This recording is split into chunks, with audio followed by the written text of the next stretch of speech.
On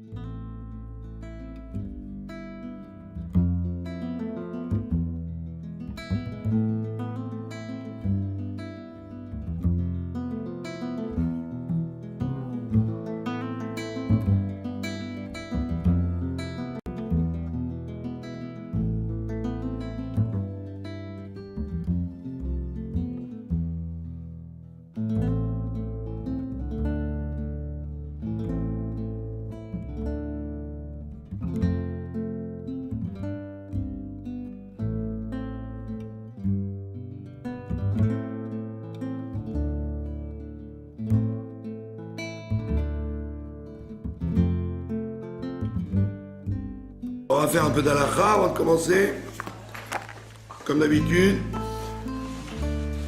Comme on commence le livre de Vaïkra, qui parle des sacrifices. Et donc le sacrifice, c'était un des chemins pour arriver à la tchouva, parce que Dieu accepte la tchouva. Donc on va faire ce qu'on avait commencé la semaine dernière, si vous vous rappelez, les 24 choses. On avait vu ça dans le Rambam, dans les lois de Tchouva. On avait expliqué la semaine dernière que il arrive quelquefois que quelqu'un il prie et il n'est pas répondu.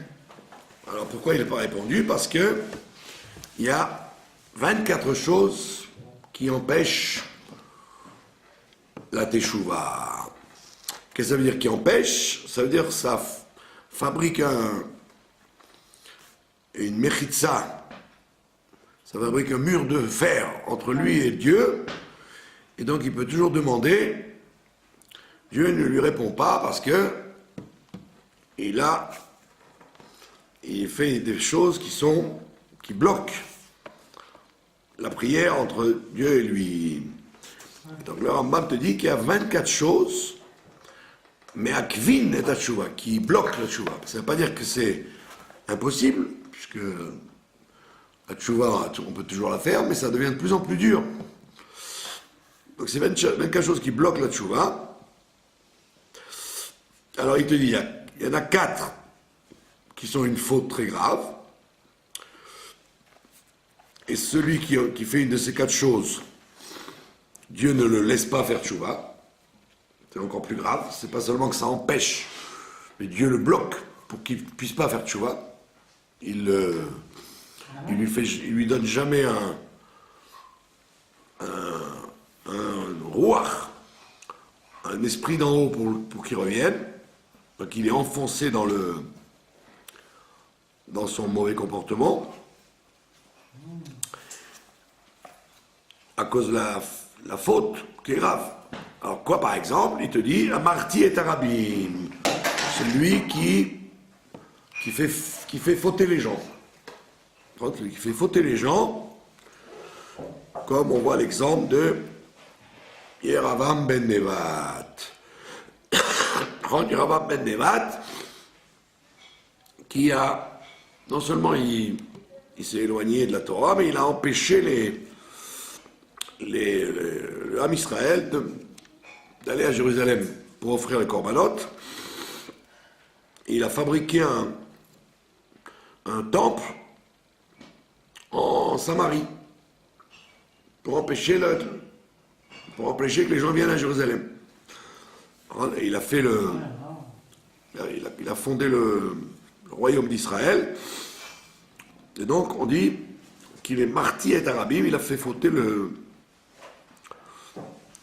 les gens. C'est-à-dire, non seulement c'est pas qu'il allait convaincre les gens de ne pas aller faire Avodat Hashem, il les empêchait par la force. D'accord? Et également quelqu'un qui empêche qui empêche le public de faire les mitzvahs. Marty et Arabim, c'est quand on veut empêcher les gens de faire les mitzvahs, on s'appelle Marty et Arabim. Donc ça, c'est une des 4 choses où Dieu ne laisse même pas faire tchouva, quoi. Deuxième cas, donc c'est les choses les plus graves qui citent le Rambam. Après on va descendre, ça va être moins grave. Amate et travero miderer tova lera. Quelqu'un qui arrive à convaincre son ami de devenir un rachat. D'accord? Alors, qui éloigne son ami du bon chemin vers le mauvais chemin.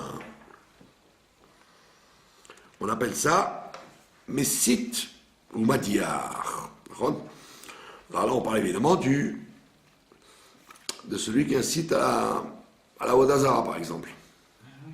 D'accord?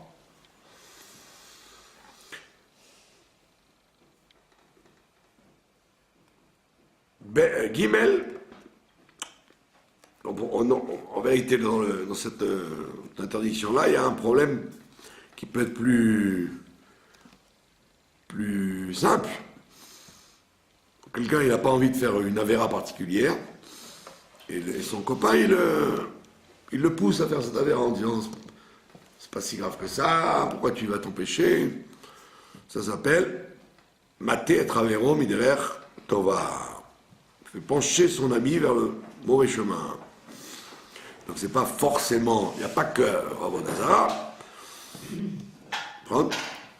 Par exemple, il va convaincre son ami que voler un goy, c'est pas si grave que ça, et pour la parnassa, on a le droit, et... Ça s'appelle, hein.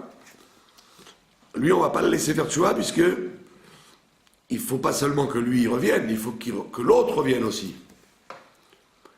Donc, comme l'autre, il est perdu, puisqu'il s'est laissé entraîner par lui, donc lui, on va le bloquer, et on va l'empêcher de faire tchouva.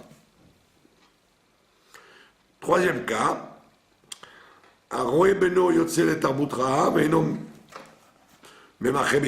quelqu'un qui voit son fils qui prend un mauvais chemin et qui le laisse faire. Ah oui. Il le laisse faire, il dit faut pas traumatiser les enfants, faut les laisser. Donc c'est ce qui se passe, c'est ce qui s'est passé avec Ishmaël. Quand Sarah a vu que Ishmaël prenait un mauvais chemin, elle a dit à Abraham, si tu arrives à l'influencer, ça va, sinon, qu'il s'en aille.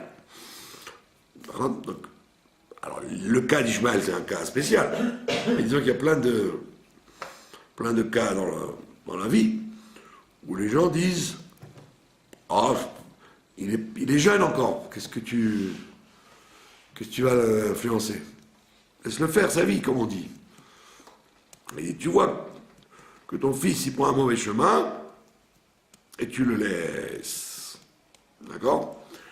Alors il te dit pourquoi? Oil ou beno birchuto, puisque son fils, il est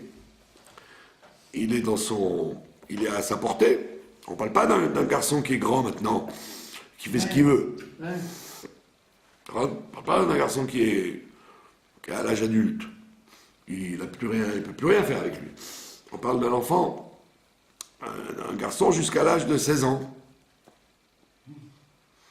Il doit intervenir parce qu'il est dans son domaine. Ilu michabo ayaporesh, parce que comme il était dans son domaine, s'il l'avait surveillé, s'il avait critiqué, l'enfant il se serait éloigné. Venimsa kemartio, et donc comme il le laisse faire, c'est comme s'il le faisait fauter. Puisque les enfants, ils fonctionnent d'après les parents. Donc même si l'enfant il n'est pas d'accord, il grogne, il se révolte, en tous les cas, c'est sûr que ça va l'aider à pas fauter. Alors que si tu dis non, laisse-le tranquille, il est gentil, j'ai peur de le traumatiser, on te considère comme si toi tu l'avais fait fauter. Et il te dit, dans ce principe-là, il n'y a pas qu'avec le fils qu'il y a un problème. Il y a toute personne qui a une possibilité d'empêcher les gens de fauter,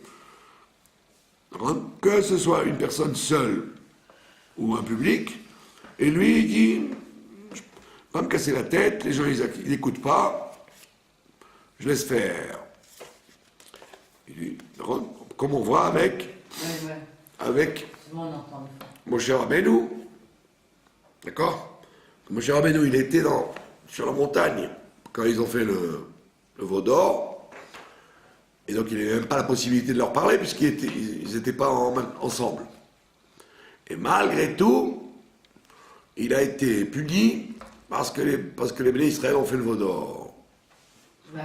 Donc à plus forte raison, si tu vis dans une génération et que tu laisses faire, tu dois essayer d'empêcher, sinon on considère que c'est toi qui as fauté avec eux. C'est toi qui les as fait fauter. Et on t'a pas dit de réussir, non? On t'a pas dit de réussir à empêcher. Voilà, on voit Ho, le fils de Myriam, il a pas réussi. Il s'est fait tuer même. Mais il a essayé. Donc on ne te dit pas de réussir, on te dit de protester, de dire ne faites pas ça, etc., etc. Faites ça plutôt, faire une mecha, une protestation, même si tu n'arrives pas à te faire écouter, tu as la mitzvah de la faire. Quatrième façon, donc ça c'est les choses les plus graves dont on parle. Quatrième façon, c'est celui qui dit je vais fauter et après je ferai tchouva. Et puisque la tchouva existe, donc je vais me permettre de fauter et après je ferai tchouva.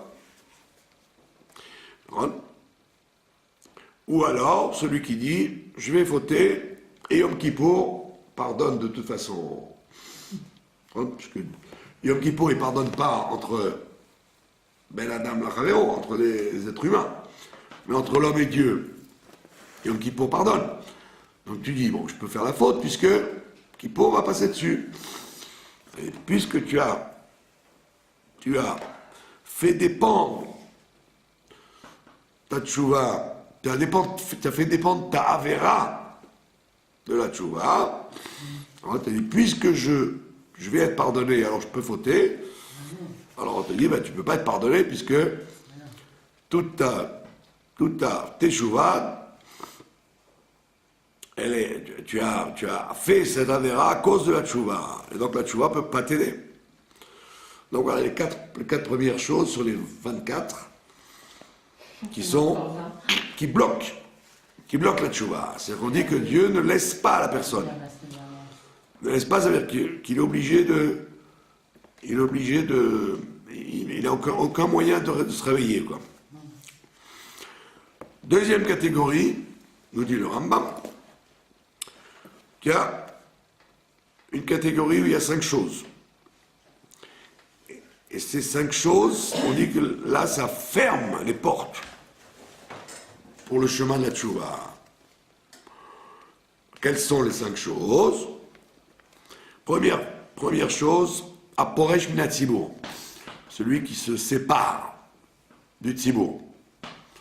Par exemple, le jeûne, le principe du jeûne. Le jeûne, si tu n'es pas malade, tu ne dois pas dire, moi je m'en fiche du jeûne, que ça peut me faire le Beth Amikdash détruit, ou les gens ils jeûnent, moi je jeûne pas.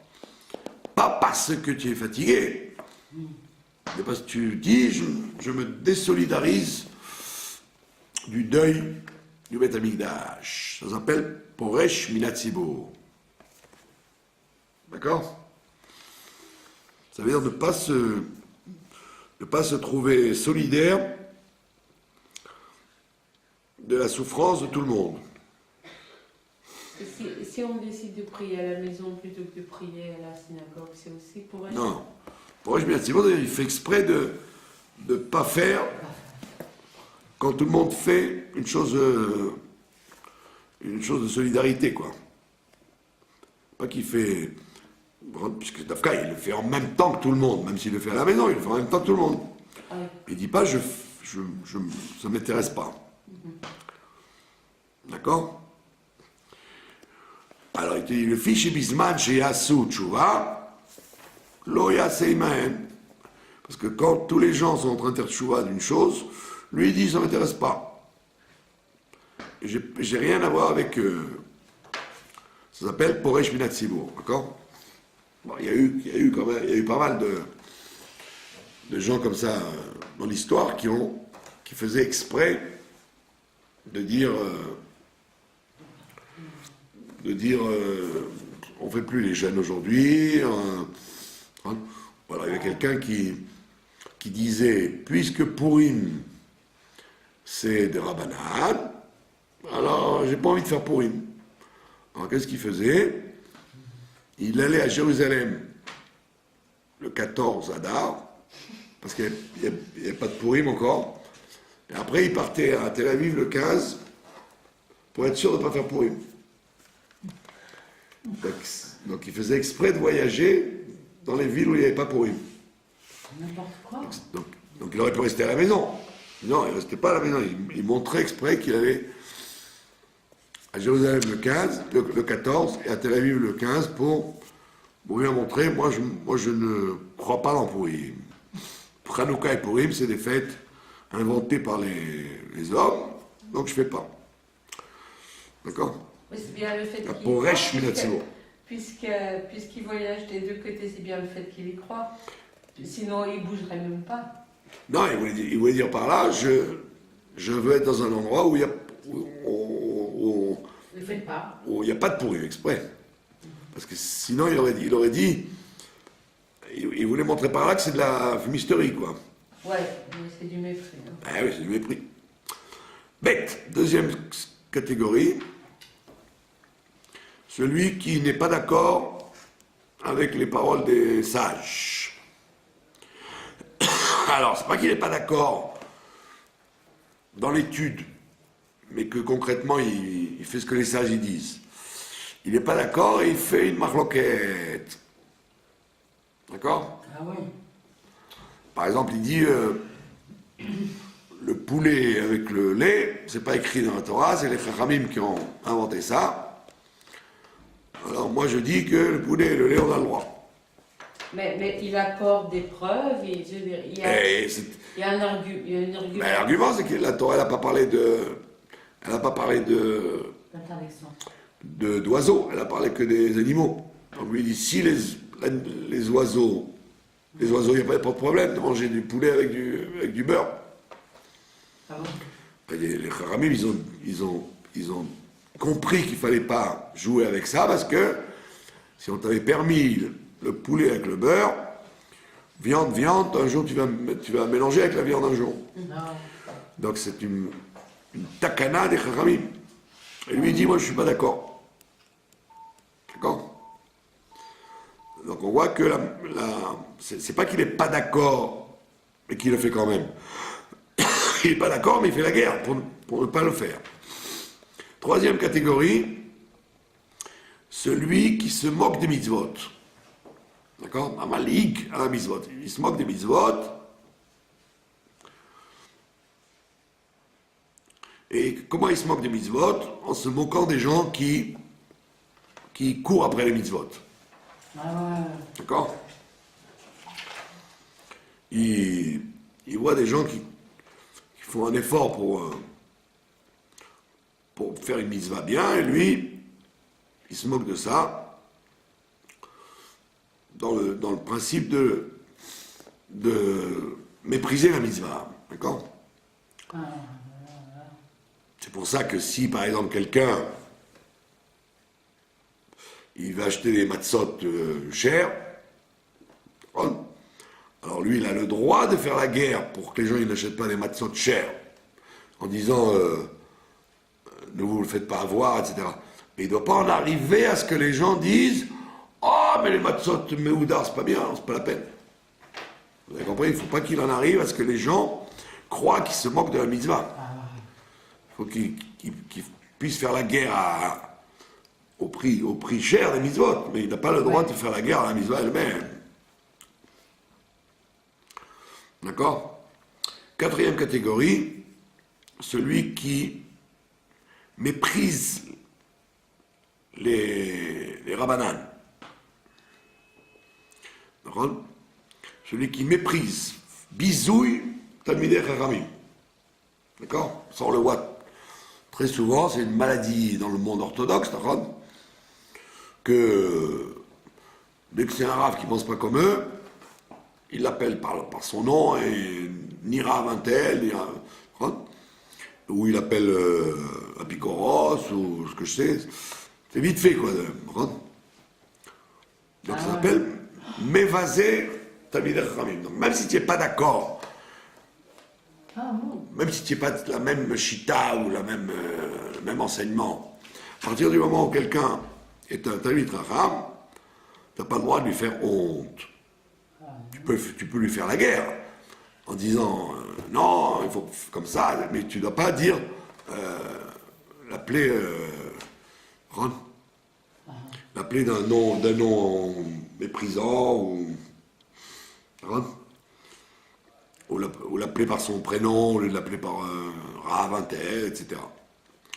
Il dit parce que ça, c'est comme ce qui s'est passé avec Gehazi, l'élève de Elisha, qui en se moquant des Chachamim, il a quitté toute la Torah. Donc il faut faire très attention à ça. Pas commencer à dire, soi-disant, moi je suis le Shem Shamaim, et donc comme ce Rav, il me plaît pas, donc je l'appelle par son nom et je le traite de renégat ou de plaisantin, etc. Il faut faire attention. Et donc celui-là, on lui ferme les portes de la tchouva. Un problème. Cinquième catégorie, c'est celui qui ne supporte pas les réprimandes. À sonner à ta torachot, quelqu'un qui ne supporte pas qu'on lui dise de faire tchouva ou que ce qu'il fait n'est pas bien, etc. Donc au lieu de se dire pourquoi on m'a dit ça, si on m'a fait une tochecha, c'est peut-être qu'il y a une raison, et donc je dois écouter. Donc je dois discuter, mais je dois écouter. Lui, dès qu'on lui dit quelque chose qui lui semble être un nounou, il se rebiffe. Et alors, chez Arelo, il n'y a l'eau derrière tchouva. Il ne peut jamais faire tchouva puisqu'on ne peut avancer que grâce au Torahot. Il y a écrit que Jérusalem a été détruite parce qu'il y avait la flatterie. Il y a eu de la flatterie, c'est-à-dire que les gens, ils ne veulent pas se mouiller, ils ne veulent pas se mouiller, ils ne veulent pas se mettre mal avec les gens. Donc même quand ils les voient faire des choses qu'il ne faut pas, ils évitent. Pour éviter la bagarre, pour éviter que la personne, elle se dispute avec vous, donc vous faites semblant de ne pas voir ce qui ne va pas. Donc on te dit non, il faut, on t'a pas dit faut la brusquer. on t'a pas dit de chercher les torachot, mais en vérité, sache que les torachot, c'est ça qui fait avancer les gens. Parce que la toracha... Faire rougir aussi. Pardon? Faire rougir. Non, pas faire rougir. La toracha, c'est dire à quelqu'un entre quatre yeux, comme on dit, voilà ce qui va pas. D'accord? Alors si tu te trompes, la personne va dire oui, tu te trompes. Je suis pas comme ça. Et si tu as raison, la personne, elle ne doit pas dire ah, tu m'as vexé, j'ai oublié de parler. Chez Bisman, chez Odio, chez Modim, Lo, Adam, Khatahav, parce que dès qu'on fait savoir à quelqu'un les fautes qu'il a faites, par contre, ben, grâce à ça, il peut il peut revenir à Dieu. Comme c'est écrit dans la Torah, Zechor al tishkach. Rappelle-toi et n'oublie pas, et Hashem, quand tu as énervé Dieu. Donc ça veut dire c'est Tu dois savoir à quel moment tu énerves Dieu et qu'on vient de te le dire. Tu dois accepter. D'accord?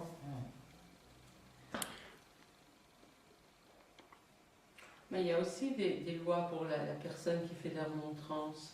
D'accord? Alors là, ça, c'est par rapport à celui qui fait la remontrance. Oui, d'accord. Là, on parle de celui qui n'écoute pas la remontrance. Oui, mais alors, Moi, j'ai mal fait la remontrance. ouais. Alors, ok, j'ai fait une avéra, très bien. Mais lui, c'est à l'autre qu'on parle. On dit, lui, il aurait dû accepter Je comprends bien, torah. mais si la personne lui fait la remontrance de manière qui soit inacceptable à cause de l'abaissement où il le met, ou je sais pas quoi. D'accord, mais là, c'est vrai que il lui a mis un obstacle pour ne pas accepter la remontrance. Mais il n'en demeure pas loin que l'autre doit se dire, malgré tout, je dois écouter ce qu'on m'a dit. Même si ça a été mal dit et pas avec les conditions qu'il fallait. Il y a beaucoup de gens qui profitent en disant « Ah, c'est très dur à faire les remontrances, moi je ne me mêle pas, donc je laisse faire. »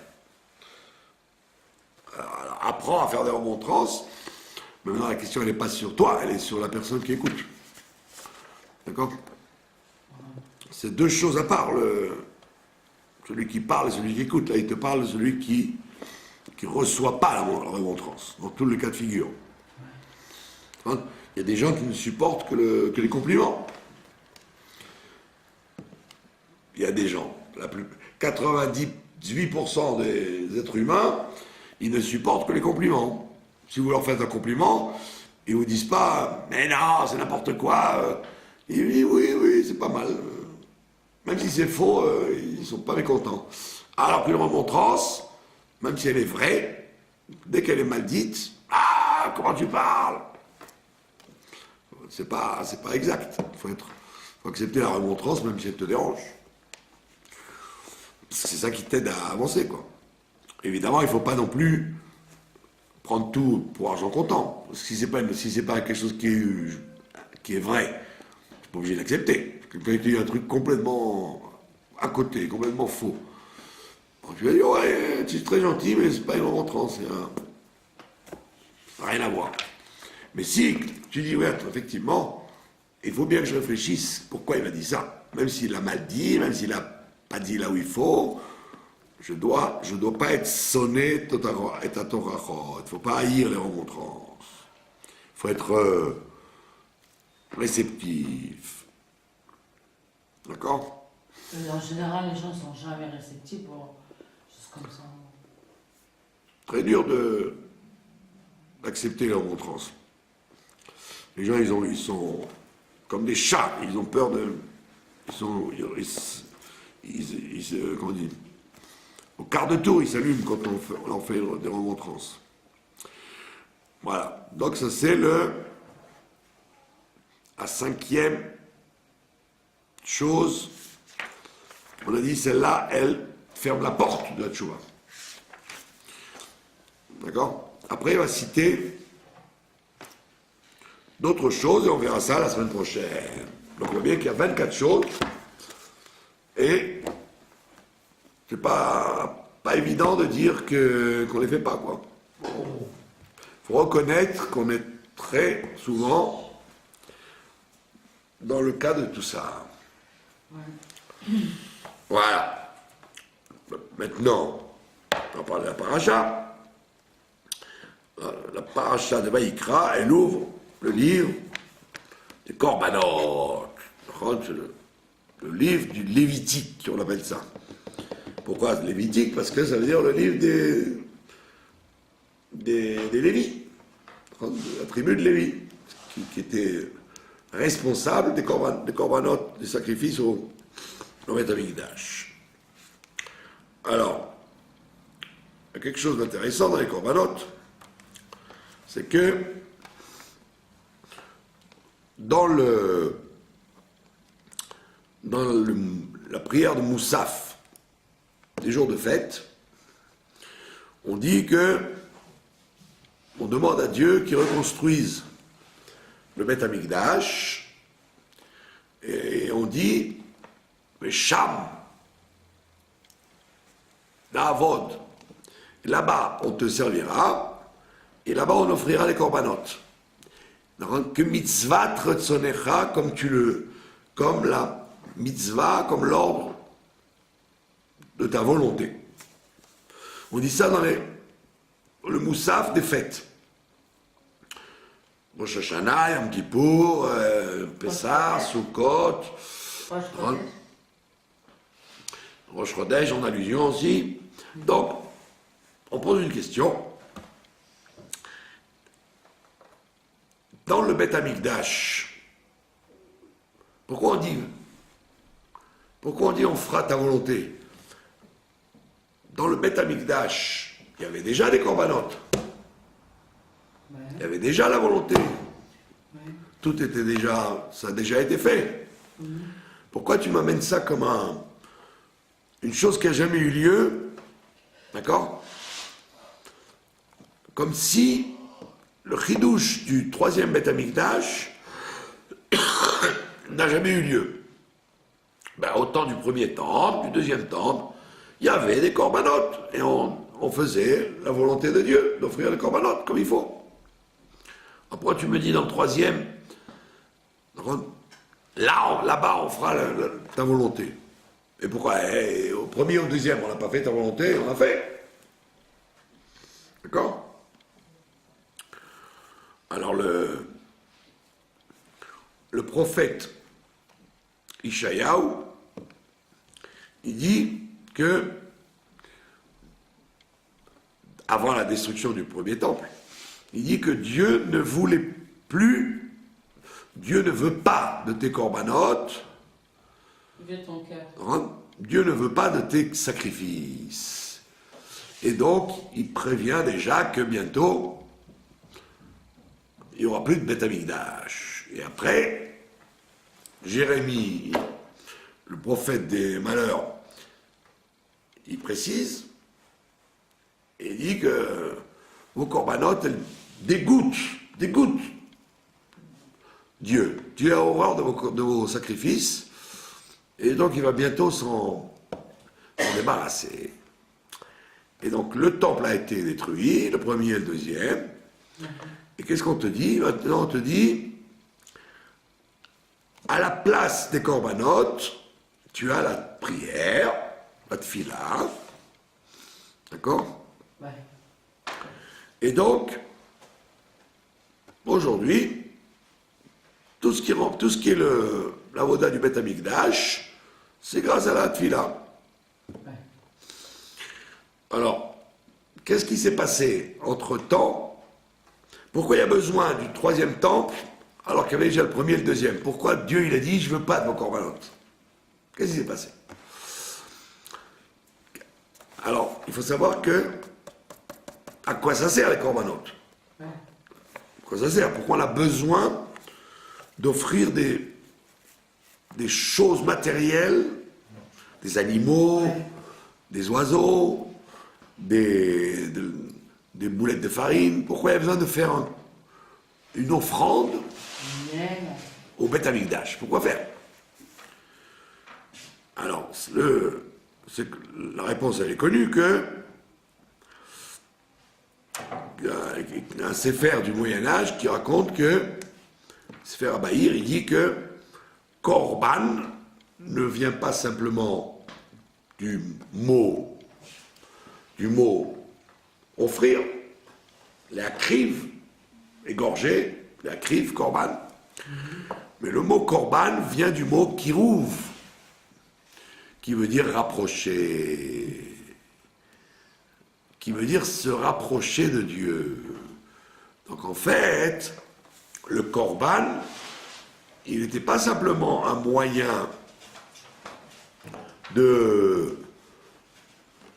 proche de l'idolâtrie, d'offrir quelque chose pour plaire à Dieu. C'était plus que ça, c'était un moyen de se rapprocher de Dieu.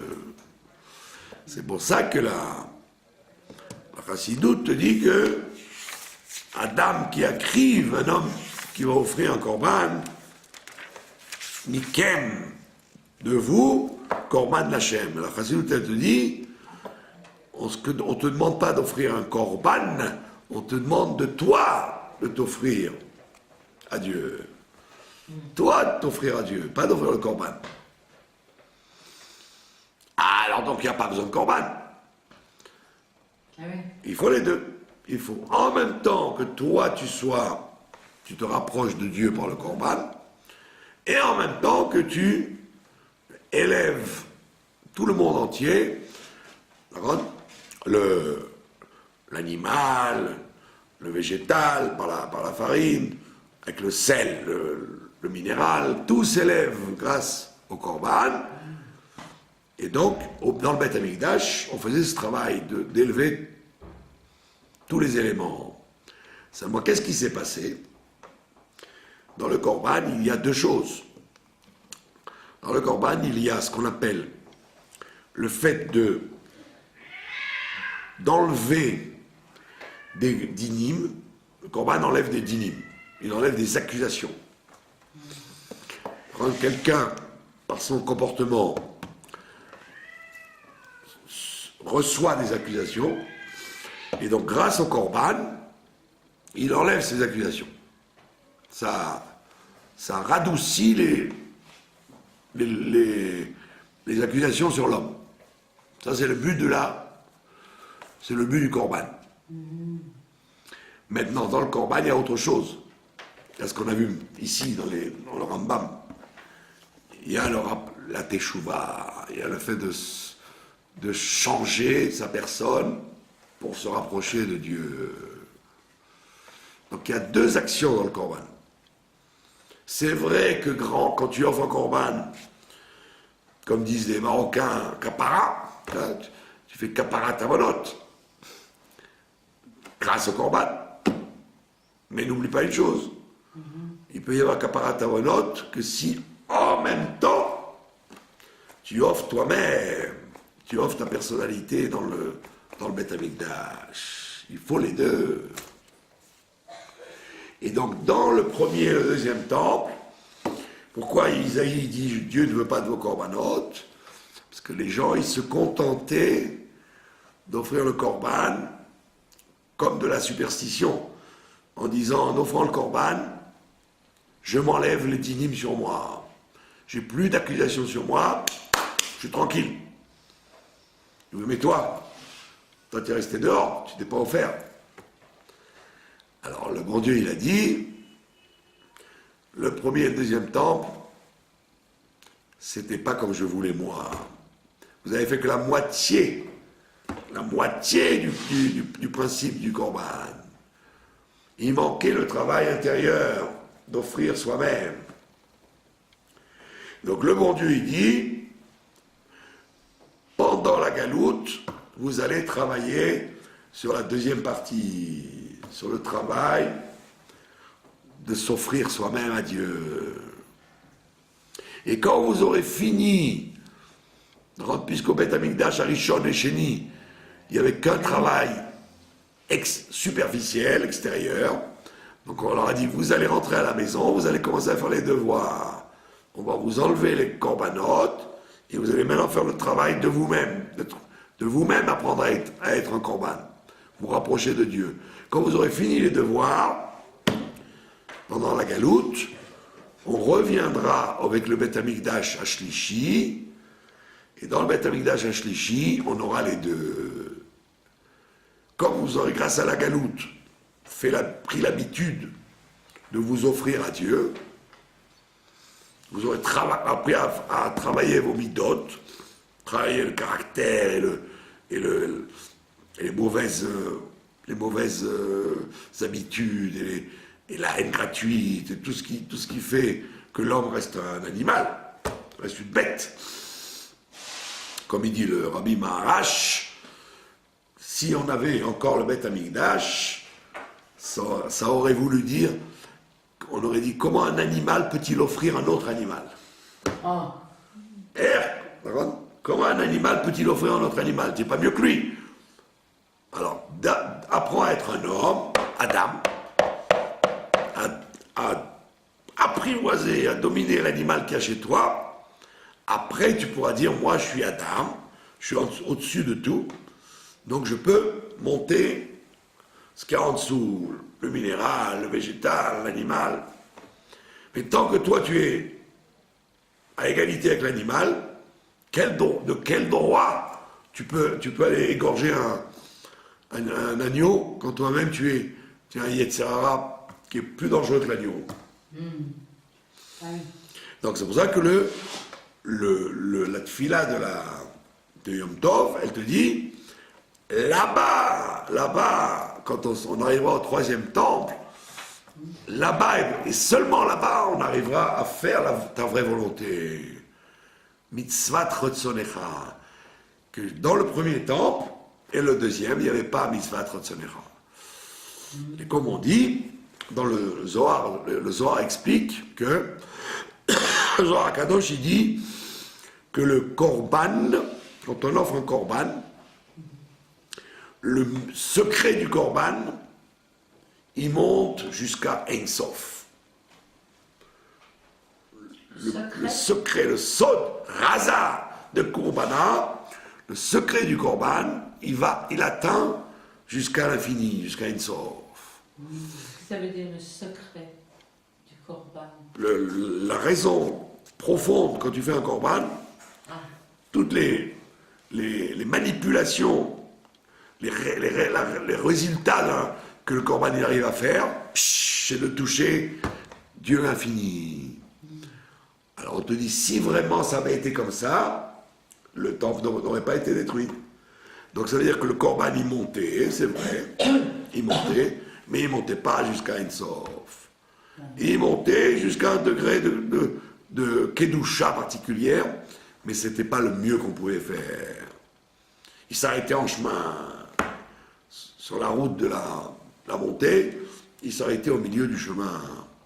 Pourquoi? Parce qu'il n'y avait pas le vrai korban que Dieu voulait, Le travail de l'homme. que les gens ils s'offrent eux-mêmes.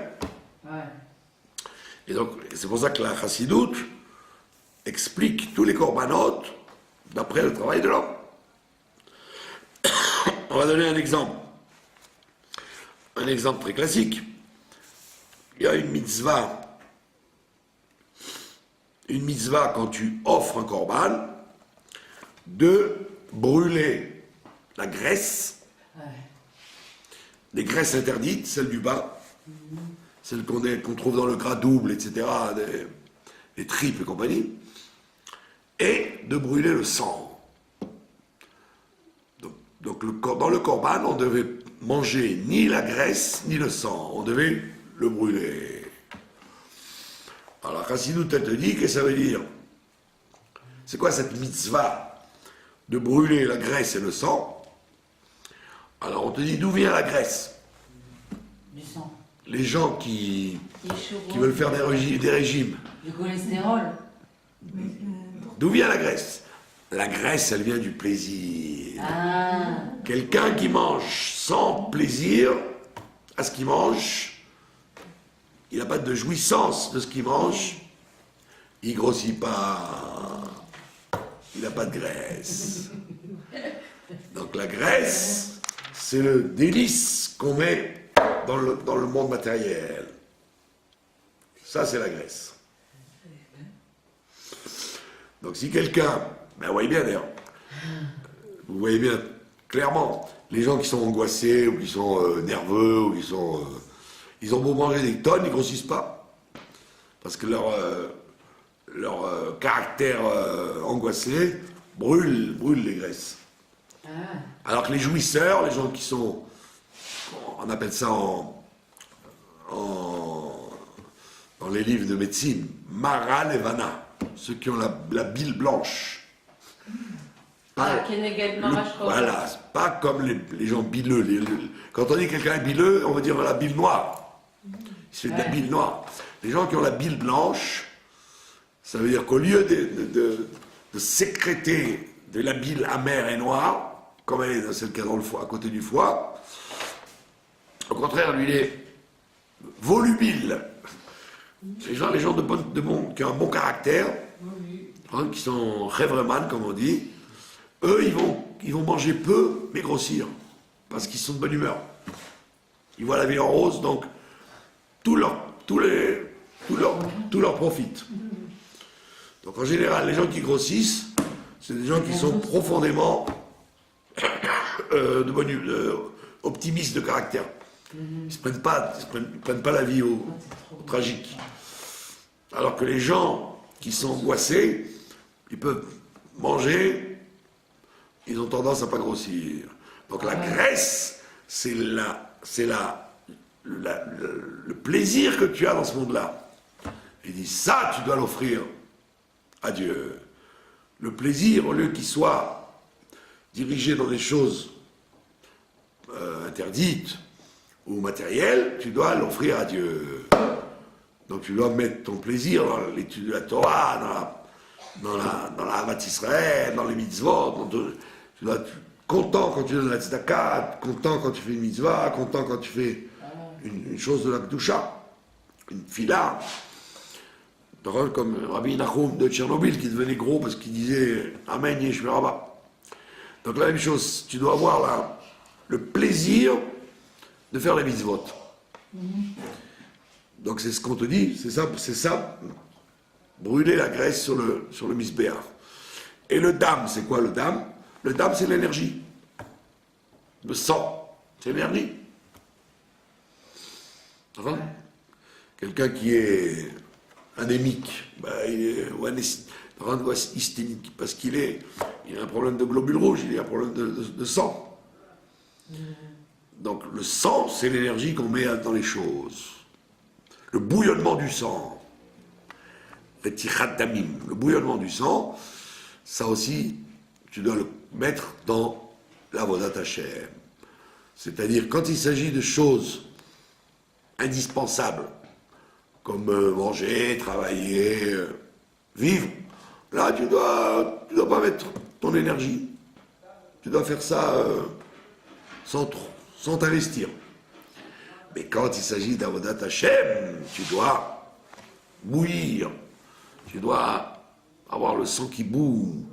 Donc c'est pour ça qu'on te dit, le sang et la graisse, ça tu dois l'offrir à Dieu. Donc toute ta vie, tu es un korban. Toute ta vie, tu apprends à être un korban. Et tu n'as pas besoin de ta Mikdash pour ça. Que tu sois à Chicago ou au travail, un kibbutz, en Afrique du Sud, ça ne change rien, c'est toi. C'est toi avec ton propre ton mental, tu dois travailler là-dessus et dire mon énergie et mon plaisir, je l'offre aux choses du service de Dieu. Torah, mitzvot, etc. Tout le reste, je dois être très froid.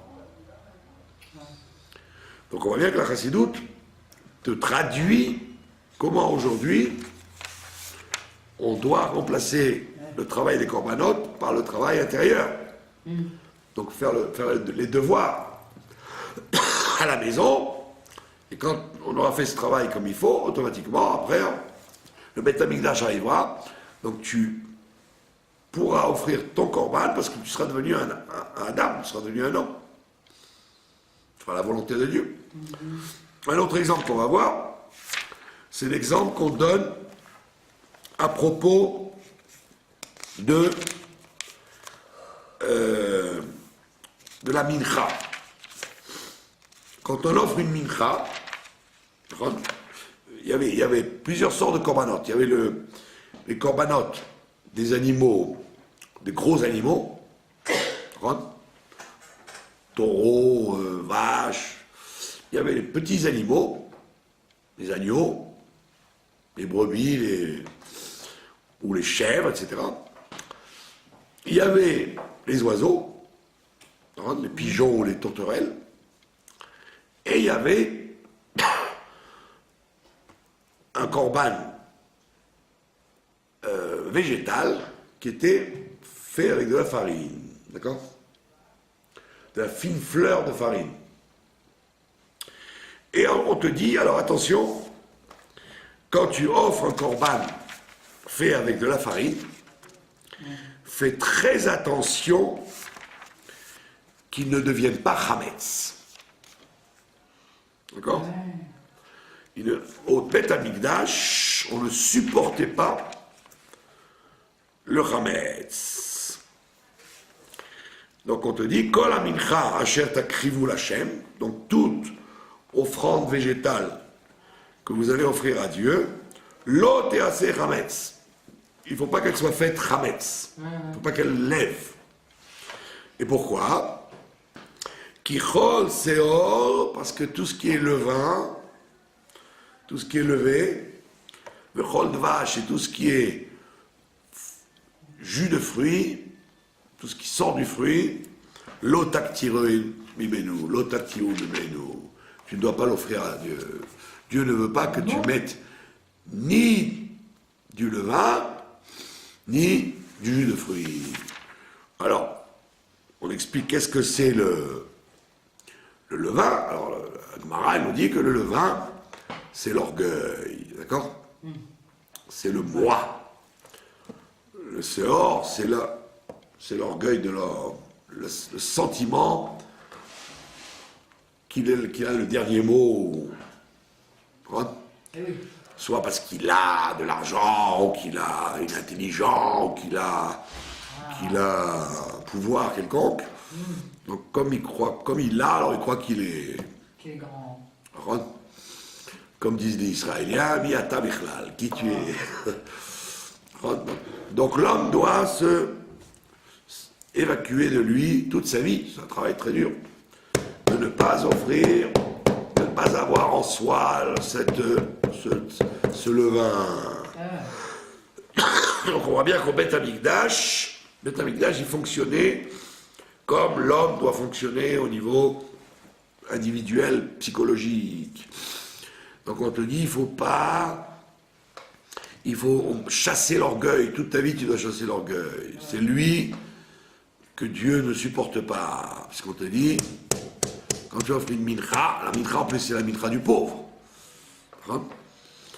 Or, ça veut dire que même quand tu offres un korban de riche, parce que tu as de l'argent, tu offres un taureau, tu dois te considérer comme un pauvre. Parce que pour le bon Dieu, tous tes milliards ne sont rien. Miata. Donc tu dois considérer qu'en fait, tout ce que tu offres, ça n'est qu'une mincha, une offrande. Une petite offrande. Et comment tu peux arriver à ça? Eh bien, en ne mettant pas de chametz. Si tu laisses le moi dominer, eh ben, tu ne sers pas Dieu, tu sers toi-même. Et donc à ce moment-là, ton cœur se ferme, tu vois plus l'autre, tu fais plus la tzedaka parce que tu ne regardes pas l'autre. Quand tu étudies la Torah, tu dis moi je pense, et moi je crois, et moi j'ai compris comme ça. Tu es le centre. Alors que tu ne dois pas être le centre, tu dois, toi, donner aux autres. Tu dois être le générateur et pas celui qui centralise. Si tu ne fais pas ça, tu amènes du chametz au Beth Amikdash, c'est-à-dire que tu amènes quelque chose que Dieu a en dégoût. C'était très grave d'offrir un korban où il y avait du chametz. Et le dvash, le dvash, c'est pas le miel dont on parle, c'est le miel des fruits, c'est-à-dire le jus. Le jus, c'est le fait d'être content de soi. D'être content de soi. La satisfaction de ce que tu fais. C'est-à-dire que tu dois toujours en vouloir plus. Pas dire, je suis content de moi, j'ai bien fait. Maintenant vient le Baal Shem Tov, le saint Baal Shem Tov, sur lequel le monde repose, et il nous amène un grand chidouche, très gros chidouche. Il dit, dans le service de Dieu, au début du service de Dieu, on permet à l'homme ces deux choses qu'on ne permettra pas par la suite. Dans le Beth Amikdash, tu ne dois pas avoir de levain et de miel. Tu ne dois pas avoir d'orgueil et de satisfaction de toi. Mais quand tu commences l'avodat Hashem, quand tu es tout petit dans le service de Dieu, on te laisse avoir de l'orgueil et de la satisfaction. Sinon, tu feras rien. Si dès que tu arrives, on te dit ferme-la. Ah bah mais non. Ferme-la, tu n'as que moi, tu n'as qu'une chose à faire, c'est de te taire. Mais non, tu as besoin de t'exprimer, tu as besoin d'exister. Ouais. Si tu n'existes pas, tu meurs. Tu ne peux pas œuvrer. Tu es paralysé. On voit tout le contraire. Alors on te dit, quand tu commences la voie d'Hachem, l'éducateur, il doit fermer les yeux. Il doit au contraire dire, oui, allez, exprimez-vous, qu'est-ce que vous ressentez, etc. Au début, et en même temps, tu dois chercher un sipouk, une satisfaction dans le travail. Sinon, tu fais rien. Donc le Baal Shem Tov à Kadosh, il nous dit dans sa grande intelligence et sa grande sainteté et sa grande perspicacité pédagogique que ce qu'on te dit là-bas dans le Beth Amikdash, de ne pas avoir d'orgueil et de fierté de soi, il te dit ça c'est valable quand tu es déjà un Oved Hashem, quand tu es un vrai serviteur de Dieu, un vieux routier, qui n'attend pas après qui travaille, qui sert le bon Dieu, qui fasse froid, qui fasse chaud, qui a l'habitude. Il n'attend pas comment on appelle ça, il n'attend pas un feedback, il n'attend pas une satisfaction. Il ne vient pas au minyan parce que le Rav va lui dire merci, vous êtes venu. Il ne vient pas au minyan pour recevoir des compliments ou du kavod ou qu'on le regarde. Il vient au minyan parce que Dieu il a dit de venir au minyan. Donc il ne vient pas pour se faire plaisir, il vient parce que c'est comme ça. Et il n'a pas de satisfaction, comme un ouvrier qui dit regarde, j'ai bien fait, j'ai bien travaillé, je vais avoir une prime, je vais avoir un petit cadeau. Il dit non, moi je travaille parce qu'il faut travailler. Je ne travaille pas pour le salaire. Donc le Baal Shem Tov, il te dit on ne peut pas demander ça à quelqu'un qui commence. Tu ne peux le demander qu'à quelqu'un qui est déjà dans le Beth Amikdash en train de servir. Mais avant de servir, on a besoin de flatterie, que les gens te disent « Ah, c'est bien, vous êtes venu au Minyan, ah, c'est bien, vous avez fait cette mitzvah, bravo, je suis très content de vous, et la communauté vous remercie. » Et en même temps, tu as besoin que ce que tu fais, tu es content d'avoir une satisfaction de ce que tu fais. Tu ne veux pas tout le temps pédaler dans la choucroute, tu veux avoir... d'avoir une fois que tu as passé ce cap du début de la Vodat Hashem, après, on te coupe les robinets là-haut, on te dit, allez mon gaillard, maintenant tu vas travailler, et tu vas devoir chasser l'orgueil et le contentement de soi.